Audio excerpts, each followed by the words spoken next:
Hello everyone, আসসালামু আলাইকুম। আমি ইমরানা। আপনাদের সবাইকে আরো একবার স্বাগত জানাই আমার আরেকটা নতুন ব্লগে। কাছে দূরে দেশ এবং দেশের বাইরে যে যেখান থেকে আমার ভিডিওটা দেখছেন, আশা করি সবাই ভালো আছেন, সুস্থ আছেন। আলহামদুলিল্লাহ, আমি অনেক ভালো আছি এবং সুস্থ আছি। তো প্রতিদিনের মতো আজও চলে আসে আপনাদের সামনে একটু বকবক করার জন্য। দেরি না করে ভিডিওটা স্টার্ট করি। আমি সকাল থেকে ভিডিওটা স্টার্ট করতে পারিনি, তো সকালে মেয়েকে নিয়ে অনেকটাই এর মধ্যে থাকি আর কি।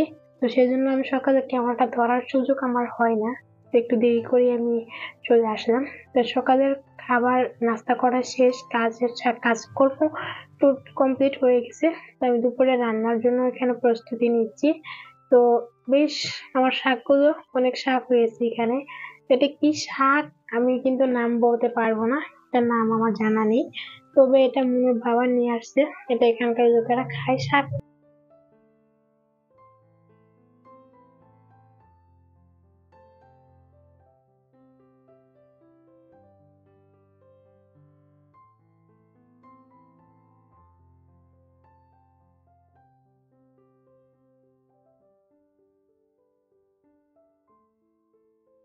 এটা মনুর বাবা কাজের গিয়ে থেকে আসার সময় এটা নিয়ে আসছিল।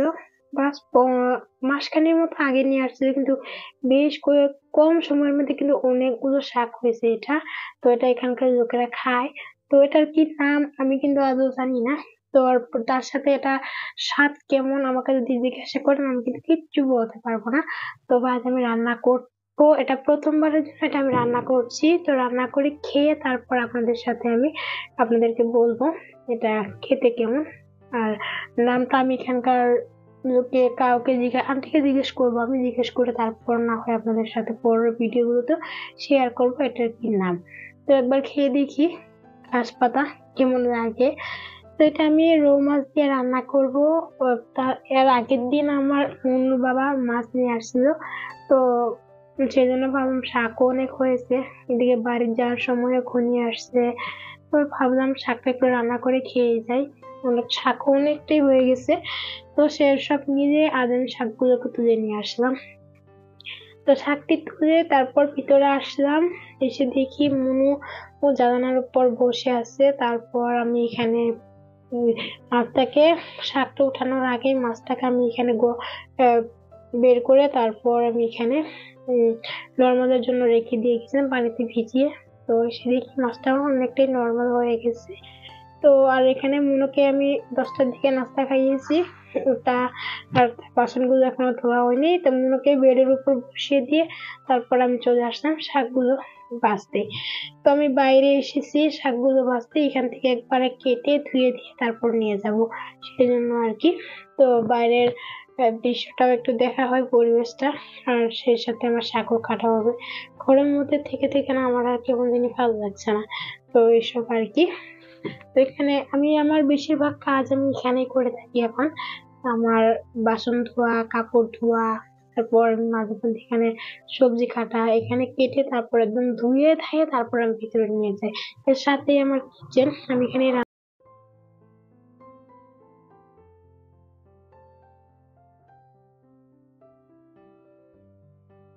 শাকগুলোকে কুটে বেছে ধুয়ে রান্না করে খাওয়া দাওয়া শেষ আমার। আমার খুব দুঃখের সাথে বলতে হচ্ছে, তো আমি অনেক কষ্ট করে ভিডিও গুলো করেছিলাম আপনাদেরকে দেওয়ার জন্য। তো কি বলবো, আমার ওই মোবাইলের আগের ভিডিও গুলো ডিলিট করতে গিয়ে তার সাথে আমার আজকের এই শাক রান্না করার ভিডিওটাও ডিলিট হয়ে গেছে। খুব খারাপ লাগছে জানেন তো, অত কষ্ট করে আমি ভিডিওটা করেছিলাম। তো যাই হোক, কি আর করবো, ডিলিট হয়ে যখন গেছে তখন তো আর ফিরে পাবো না। তো অবশ্যই খাটাখাটনি করলে ফিরে পাওয়া যেত, ততটা সময় আমার কাছে নেই আর কি। তো যাই হোক, সেদিক থেকে আমি আপনাদের কাছে ক্ষমা চেয়ে নিচ্ছি। তার সাথে আমি আর পরবর্তীতে যখন আমি শাকগুলো রান্না করব অবশ্য করে আপনাদের সাথে শেয়ার করব। তবে হ্যাঁ, খেতে কিন্তু দারুণ টেস্টি হয়, টেস্টি লাগছে। তো অনেক সুস্বাদু স্বাদ লেগেছে, অনেকটাই, অনেক নিয়ামত। আমি কিন্তু মনে বাবা কিন্তু একটু পেট ভরে ভাত খেয়েছে, তার সাথে আমিও। তো আজ আমাদের ভাত কমও হয়ে গিয়েছিল দুজনের মধ্যে। প্রতিদিনের মতো রান্না যেভাবে রান্না করি সেই পরিমাণে রান্না করেছিলাম, কিন্তু তারপরেও তরকারিটা এতটা ভালো লেগেছে আজ, অনেকটাই। তো যাই হোক, পরবর্তীতে আমি আপনাদের সাথে অবশ্যই করে শেয়ার করব। তো এখানে দেখতে পাচ্ছেন আমি মিক্সার এখানে দিয়ে দিলাম। আসলে কি হয়েছে জানেন, আমার অনেক দিন ধরে চালের রুটি খেতে ইচ্ছে করছে, তো সেই সুযোগও হয় না, আর মেয়েকে নিয়ে জানেনি, তো করারও সেরকম একটা সুযোগ পাই না, সময় হয় না। তো আজ ভাবলাম যেহেতু রমজান এসেও গেছে, তো একটু করি আর কি সেই তো ওই যে এখানে দেখছেন মুনু বেডের উপরে, আর মনুর বাবা আছে একটু বাড়িতেই আছে, তো সেইভাবে সুযোগে আমি একটু চাল ভিজিয়ে তারপরে এই যে এখানে গুঁড়ো করছি।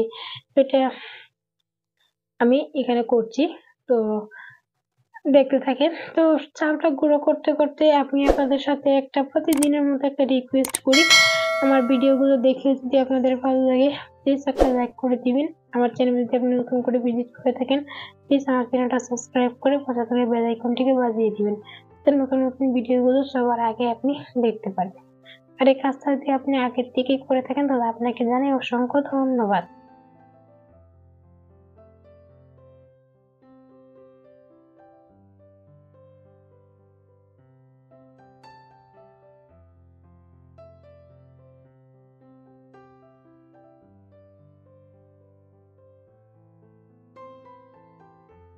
আমার চাল গুঁড়ো করা আমার শেষ, তো আমার না গরম মশলা শেষ হয়ে গেছে, করব করে আর করা হয় না, তো ভাবলাম আজ করিনি। তো আমার কাছে বেশ অনেকটাই কিছু মশলা আছে, আর কিছু মশলা নেই, জিরা সেরকম কিছু, তো যেটা আছে আমি সেগুলো আমি একটু ভেজে নিচ্ছি, নিয়ে গুঁড়ো করবো।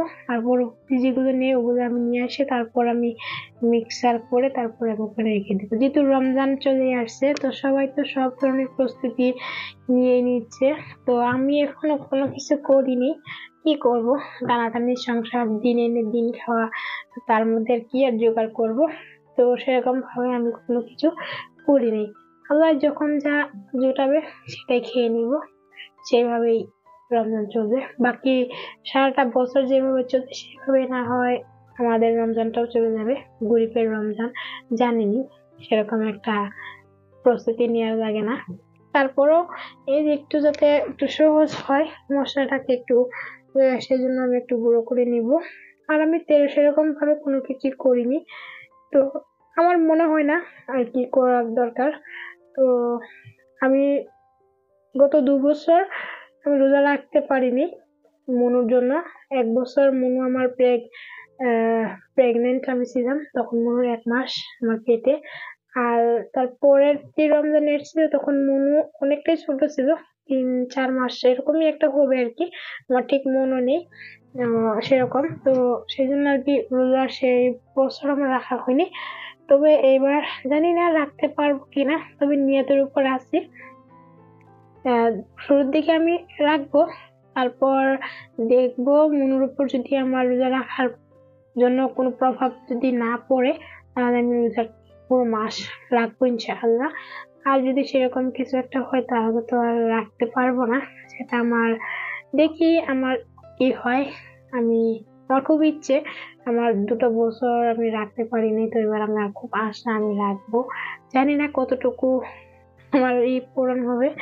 তবে আপনারা আমার জন্য দোয়া করবেন, আমার মনের জন্য দোয়া চাই আপনাদের সবার কাছে। এই যে দেখছেন আমি রান্না করছি, আমার মেয়েটাও এখানে চলে আসছে রান্না করতে। আসলে থেকে ও ভিতরে থাকতে চায় না, সবসময় আমার সাথে থাকতে, দেখেন না হাতটা ওটা গরম হয়ে গেছে, তারপরে ওখানে হাত দিচ্ছে, আমি ওখানে ওকে না করিনি, দিচ্ছে যখন দিক, কারণ যখন একটু গরম লাগবে তো নিজের থেকেও টান দিয়ে নিবে, একটু পেয়েছে মনে হয় সেজন্য আর দিতে পারার জন্য হাত দিচ্ছে না। অনেক সময় ধরে ওরকম দুষ্টামি করছিল, আমি বারবার ওখান থেকে হাতটা সরিয়ে দিই, ও আবার ওখানে যায়, তো সেই জন্য আমি ভাবলাম ও নিজে যখন বুঝতে পারবে মনে হয় আর দিবে না, সত্যি সেরকম দেয়নি। তো যাই হোক, আমি এখানে আমার ভুড়িটা আমি রান্না করে নিলাম, দেখতে পারবেন আপনারা সবাই। আমি এখানে রুটির জন্য করতেছি। তো সর্বপ্রথমে পানিটাকে আমি ভালো করে ফুটিয়ে নিয়েছি, ওর মধ্যে একটু লবণ দিয়ে, আর কোনো কিছু আমি দিইনি, অনেকেই অনেক রকম ভাবে খাওয়াটা করে থাকে। তো আমার মনে হয় এভাবে অনেকটাই সহজ হয় আমার কাছে আর কি, আর পারফেক্টও হয়, সেজন্য আমি এরকম ভাবে আমি করে থাকি। কিছু অনেকে আছে গুঁড়োটাকে পানির মধ্যে গুলে তারপর ওটা নেড়ে চেড়ে তারপর ওটাকে ড্রাই করে নেয়, খাওয়ার মতো করে নেয়। আমার মনে হয় ওটা অনেকটা সময়ের দরকার, আর এটা এরকম ভাবে করলে খুব একটা সময়ের দরকার হয় না, আর খুব সহজেই এটা সুন্দর করে হয়ে যায়। আমি এরকম ভাবেই করে থাকি। তো আপনারা কিরকম ভাবে করেন চাইলে আমাকে কমেন্ট বক্সে জানাতে পারেন। তো আমি এখানে রুটির জন্য বসে গেছি। তো একটু ঠান্ডা হয়ে গেলে তো রুটি বানাতে অনেকটাই অসুবিধা হয়, সেজন্য আমি গরম গরম বানানোর চেষ্টা করছি। তো এখানে আমি এই আটাটাকে ভালো করে একটু মুথে নিয়ে তারপর এখানে আমি ছোট ছোট করে গুঁড়া করে নিচ্ছি, নিয়ে তারপর এখানে আমি বানাবো আর মোর বাবা ওখানে ভাজবে। চলুন রুটিগুলোকে বানিয়ে নিই।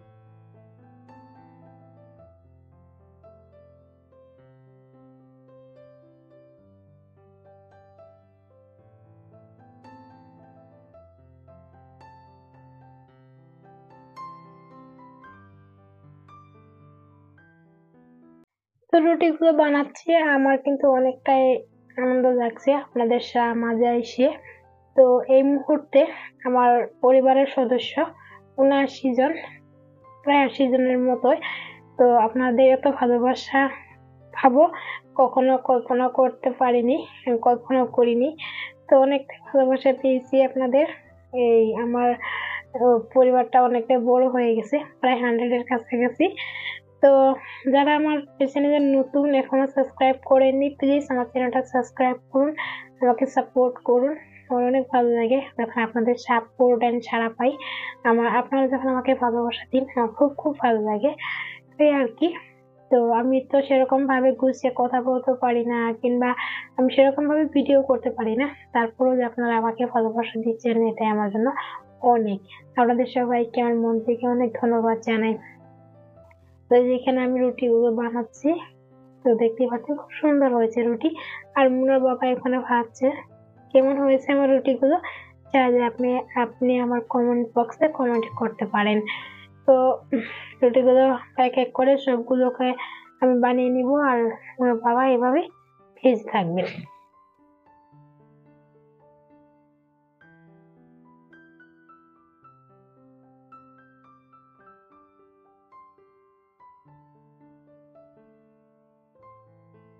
তো রুটিগুলো বানানো শেষ, আমি গরুর ভুঁড়ি দিয়ে রুটি রান্না করছি, আর তার সাথে কিন্তু আমি হালুয়া বানিয়ে নিয়েছি, ওটা কিন্তু অফ ক্যামেরায় করা হয়েছে, আপনাদের সাথে শেয়ার করা হয়নি।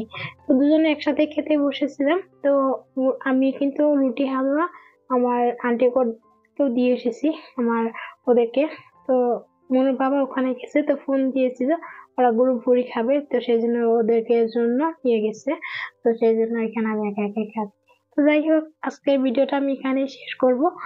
তো কিন্তু খেতে কিন্তু দারুণ হয়েছে, এই হালুয়াটা কিন্তু অনেকটাই টেস্টি হয়েছে। তো অন্যদিন আমি আপনাদের সাথে শেয়ার করবো আমি কিভাবে করেছি। এটা করার কোনো প্ল্যানিং ছিল না, কিন্তু ওরা কিন্তু ভুড়ি খাবে না, কয়েকজনে খাবে কয়েকজনে খাবে না। তো সেই জন্য আমি ওটাকে আমি এটা বানিয়ে নিলাম, হালুয়াটা বানিয়ে নিয়েছি, আর আমারও খেতে ভীষণ ইচ্ছে করছিল। তো সেই জন্য আমি ওটাকে বানিয়ে তারপর ওদের জন্য পাঠিয়ে দিয়েছি, আর আমি খাচ্ছি। কিন্তু মুনুর বাবা কিন্তু খায়নি, ওটা খাবে না, ও তরকারি দিয়ে রুটি খাবে। তো সে আমার একার জন্য আমি অল্প করে একটু বানিয়ে নিয়েছি। তো খেতে কিন্তু বেশ হয়েছে, একদম আল্লাহর নিয়ামত হয়েছে, একদম নিয়ামত। আমার একদম কি বলবো আর কি, খুব ভালো লাগছে খেতে, অনেকদিন পর খাচ্ছি।